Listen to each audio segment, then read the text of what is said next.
Okay, right, let's start. This is my first video. Talking on the forums about a really cheesy play for Brewers and not using stay for a change. Since everybody seems fixated on his barrel lob, I thought I'd try and do something without. I've laid it out here where I've got Hemlock, Hooper, Tapper, Scum, Spigot, and Friday. I've put two balls on the board just to show the worst possible places that a ball can land legally. And as you can see, with the position of Friday 9 inches on the side, she can still reach it and snap the ball, and Hemlock's still within range to grab the ball. So it doesn't matter where it lands in your half. This is assuming obviously you're receiving. You can pick up and receive it. Yeah, you might not be able to kick to somebody, but you can kick to the open just straight back to your guys, which is better than nothing. Hopefully, it's not going to land there. So, what I will do is I will just quickly.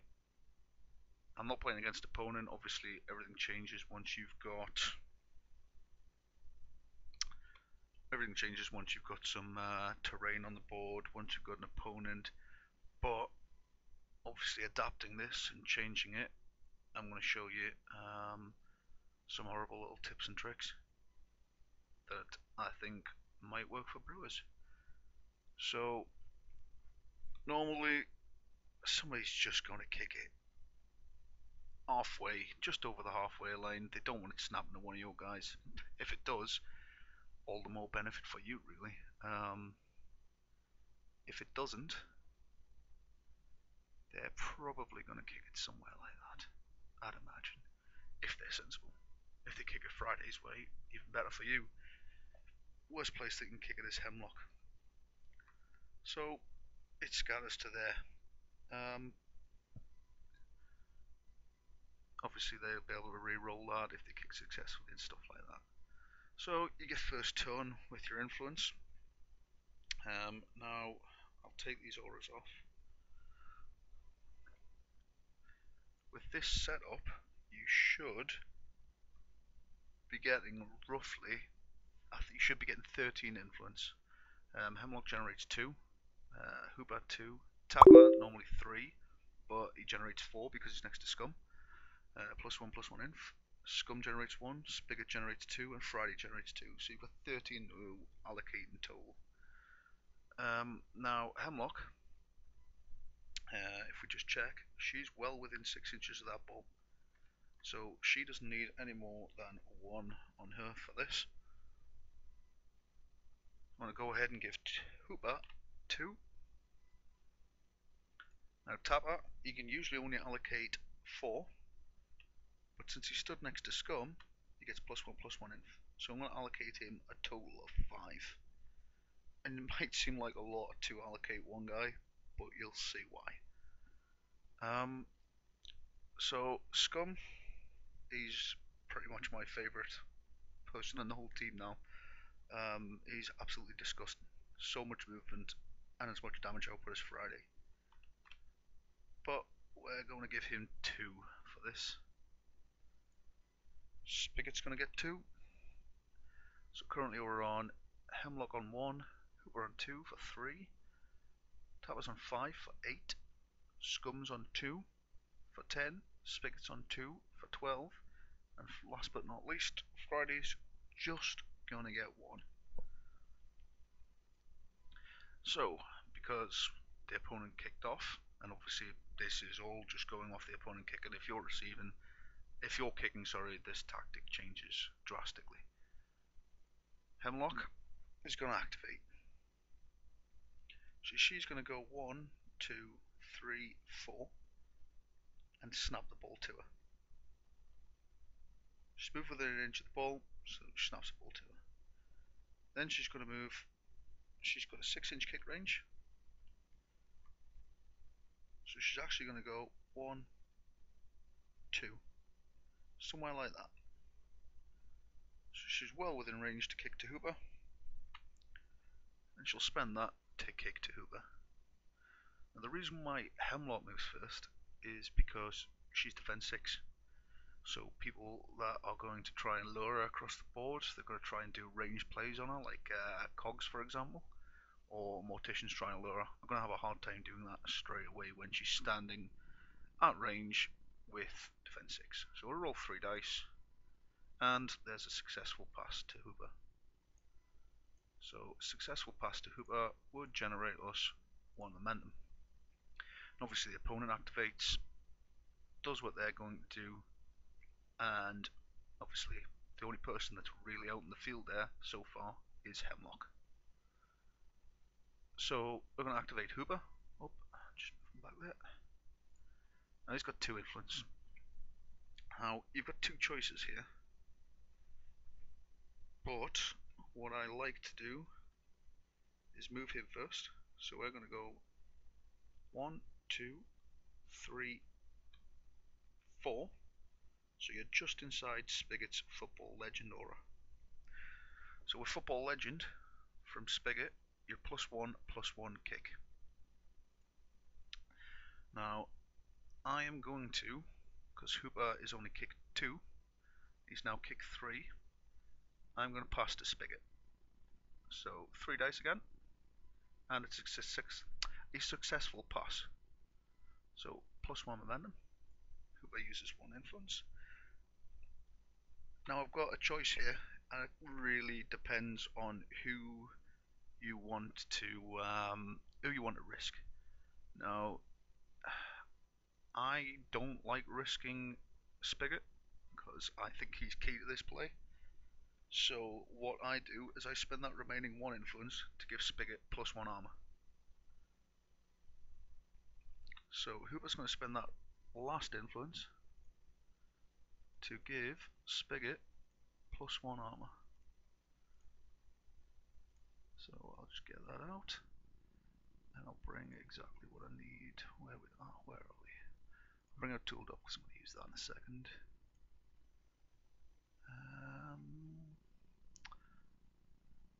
I can't remember where it is. Doesn't seem to be there. What's he called? Hooper has. Just bring it up on the other screen. Tough Skin. Tough Skin doesn't seem to be in there. But you can do it. Tough Skin, cost 1, range 4. As you can see, I've got the 4-inch aura up, Spigot's in there.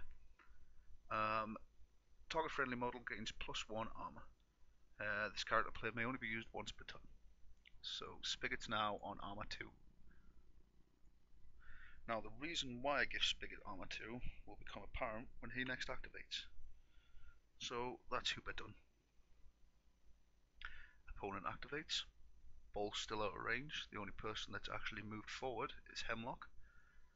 So they shouldn't be in range with anything except for with Hemlock. They've now activated 2 players, so you've burned through 2 of their activations. Now Spigot is going to give Tooled Up to Tapper. So he's within 4 inches, just uses 1 influence, and gives Tapper Tooled Up. Now you may think, what's the point giving them Tooled Up? But trust me, stay with it, it'll all become apparent. Now Spigot's going to pass to Friday. Now because he's within his own aura, it becomes kick 4, and stupidly long kick range, +1/+1 kick. So he's going to spend that one to pass to Friday.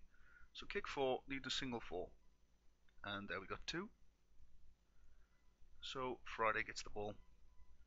However, I'm going to spend 1 influence, 1 MP, sorry, to put up Spigot's aura. Times cold. Everybody within that aura gets +2/+2 move. Now, Spigot is going to jog forward. He's normally jog 5, but since he's starting in his own aura, he's now jog 7.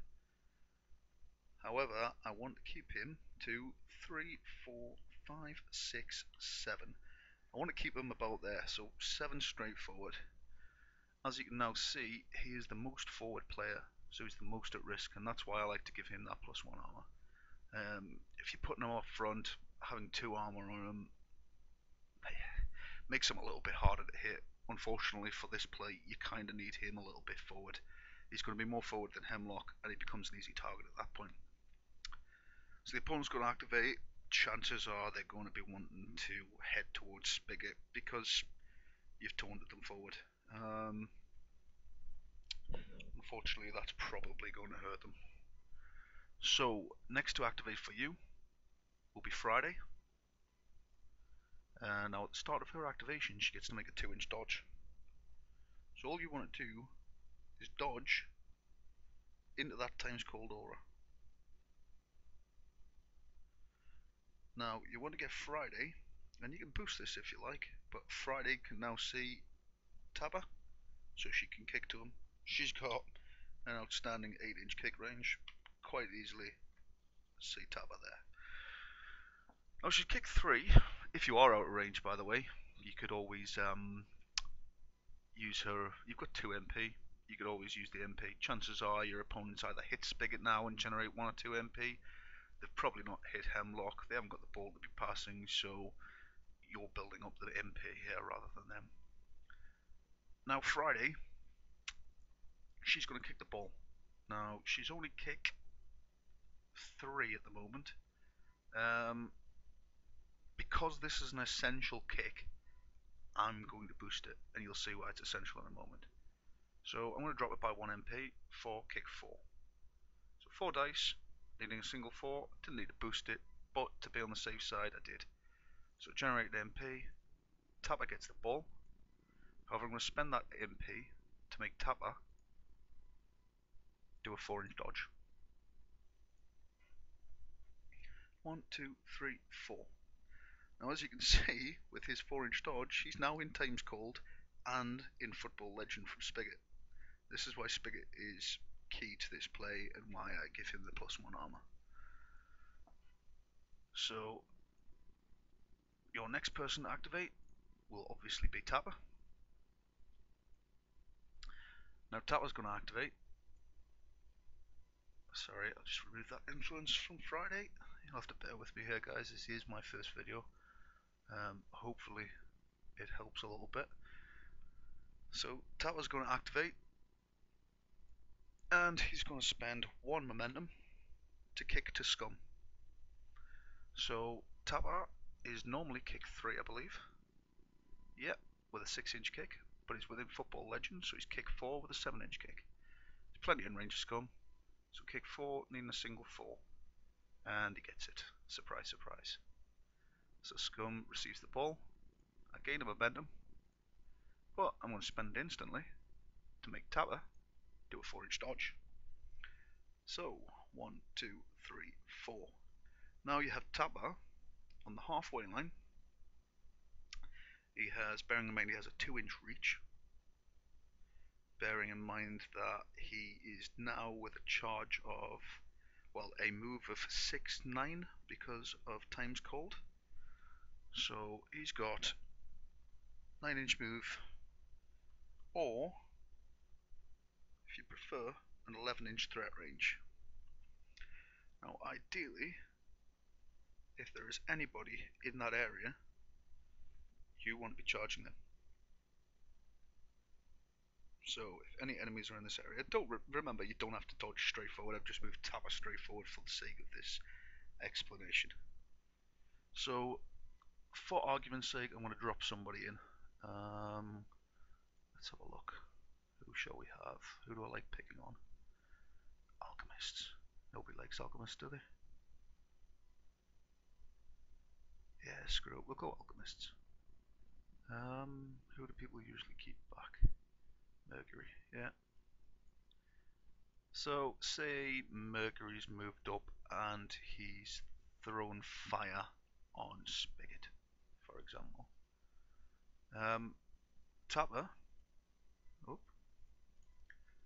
Tapper's going to charge Mercury. Now, obviously, guild plots come into it here, so if they've got don't touch the hair, you probably want to be charging it at base contact and just taking the hit with the movement, taking the hit with the burning. However, what you really want to be doing is getting within 6 inches of the goal as well if you can. It's not always going to be possible, but it's worth a try if you can. So, bearing in mind 6 inches with a goal, he's going to charge Mercury. 1, 2, 3, 4, 5, 6, 7. So, still in combat with Mercury. Now, bear in mind, if you have Don't Touch the Hair, you know he's not going anywhere. So on tack 6, I am +4 for charging, so on tack 10. So I'll take away 2 inf. Tack 10. You are hitting on 4s -1. So unfortunately, I've only getting 4 hits. That'll do. We'll take a knockdown. So he becomes knocked down, and I gain 1 momentum. Now Tapper's going to hit again. Wasn't a very good charge, unfortunately, but shouldn't be too much of a problem. So Tapper's going to hit again. Now tack 6. Ideally, you want to get, if you get the perfect charge off, things like Catalyst, anything that's 2-up defense is a really good charge target.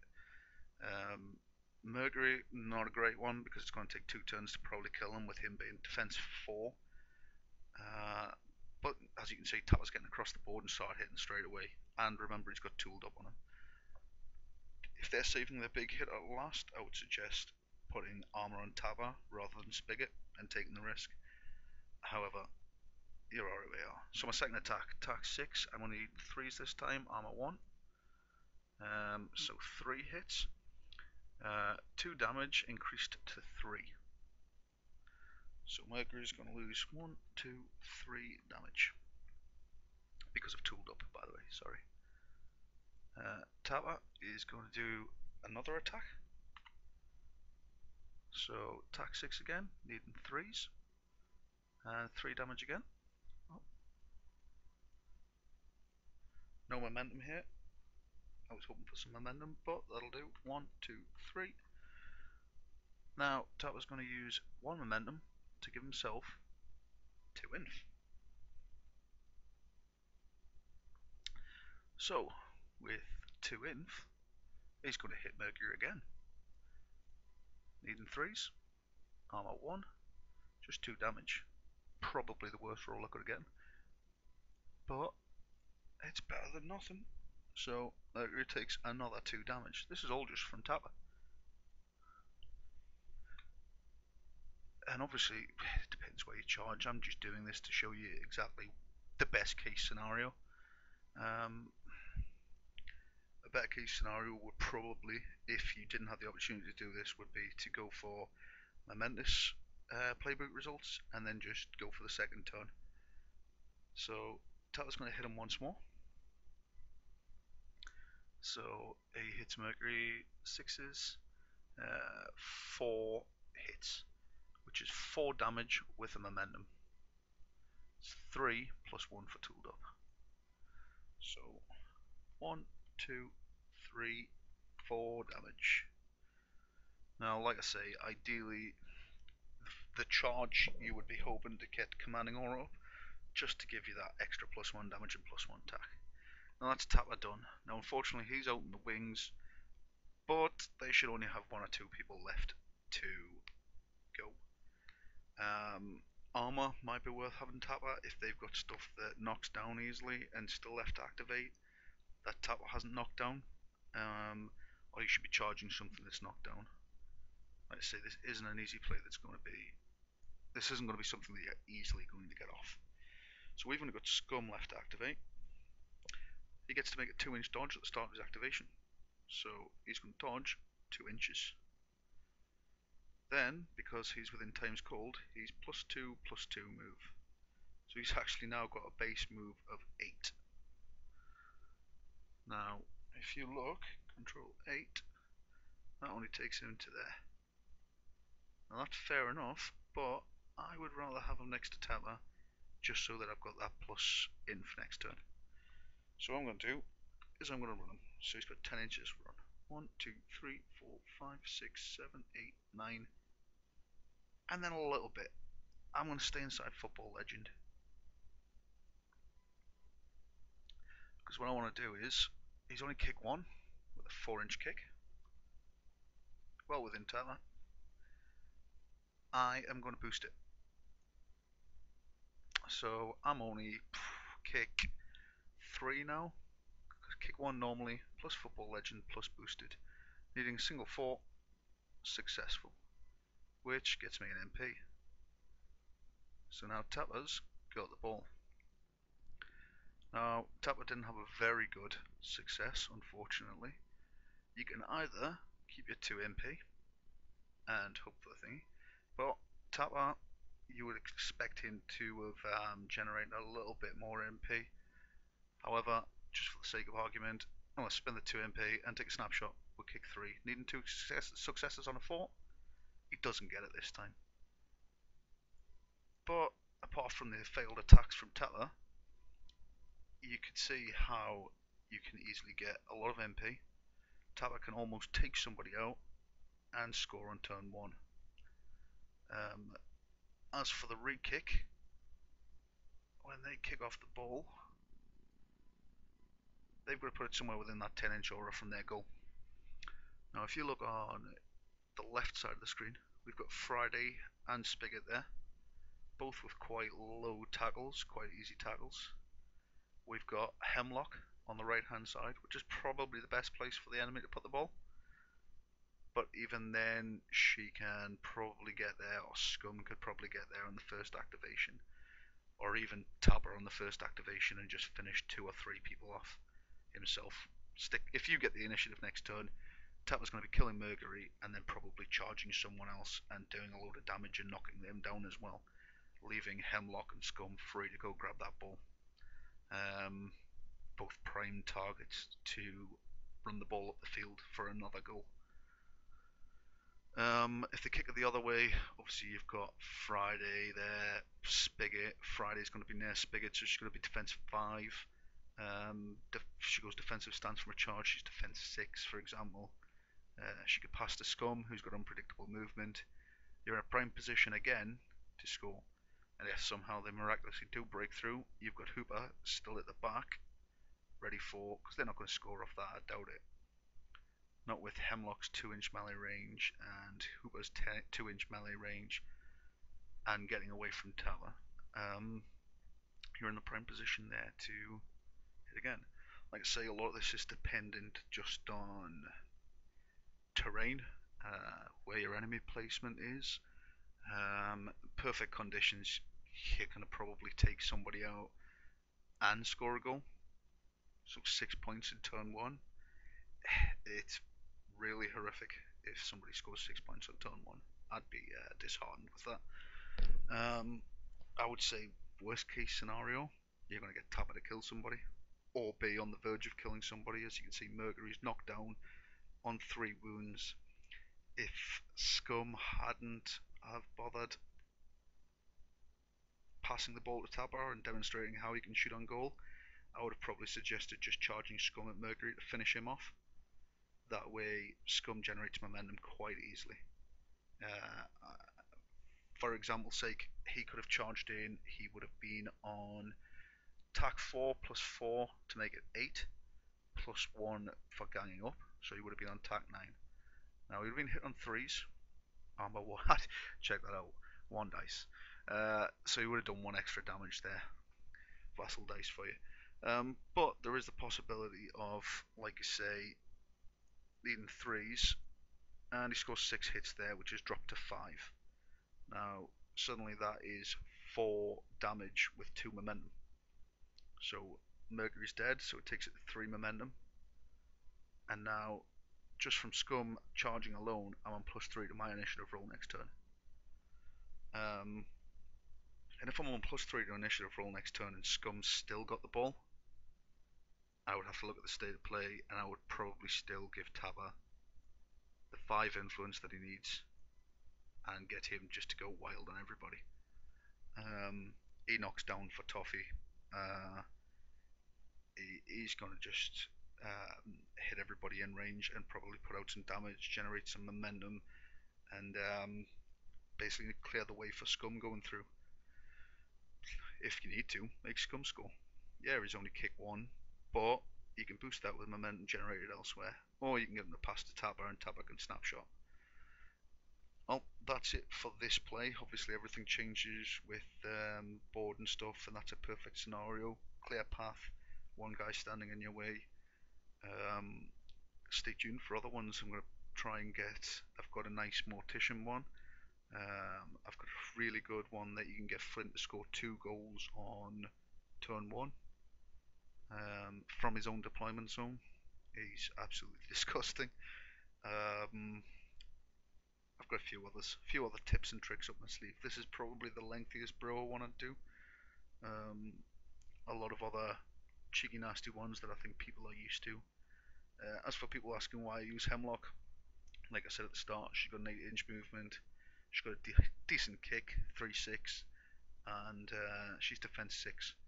If she's the first one out on the board and the first one in the enemy firing line, I'd rather have a defense 6 person out there than say Gutter who's defense 4. Yes, I'm missing out on Steve's barrel lob, but as I've shown, it's not really that necessary. Right, I've been Moonhead, Red Moonhead. Follow me on Twitter if you need me, or catch me just on the forums. Thanks for watching. See you later.